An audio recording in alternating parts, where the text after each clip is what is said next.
رخ کرتے ہیں entertainment news کی جانب۔ پولیس نے معروف ترک ڈرامہ سیریل میں ارطغرل غازی کا کردار ادا کرنے والے اینگن التان سے فراڈ کرنے والے ٹک ٹاکر ملزم کاشف ضمیر کو گرفتار کر لیا۔ CIA پولیس اقبال ٹاؤن نے معروف ترک ڈرامہ سیریل میں ارطغرل غازی کا کردار ادا کرنے والے اداکار اینگن التان سے فراڈ کرنے والے ملزم ٹک ٹاکر کاشف ضمیر کو گرفتار کر کے اس کے قبضہ سے سرکاری نمبر پلیٹ والی گاڑیاں اور دیگر اشیاء برآمد کر لیں۔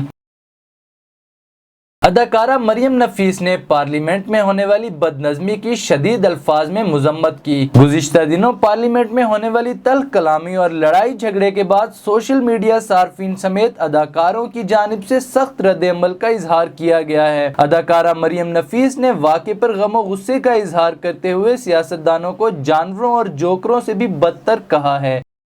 سلمان خان اور خود ساختہ ناقد KR کے درمیان لفظی جنگ کے بعد قانونی جنگ کا آغاز بھی ہو چکا ہے، لیکن KR کی حلقے میں آنے کو تیار نہیں۔ سلمان خان سے معافی مانگنے سے انکار کے بعد KRK نے ٹویٹر کی توپوں کا رخ ایک بار پھر سلو میاں کی طرف موڑ دیا ہے۔ KRK نے خود اعتمادی کی انتہا کو چھوتے ہوئے نہ صرف خود کو دنیا کا نمبر 1 ناقد قرار دیا بلکہ سلمان خان کی فلم رادھے کو ہونے والے نقصان کا کریڈٹ بھی اپنی تنقید کو دے دیا۔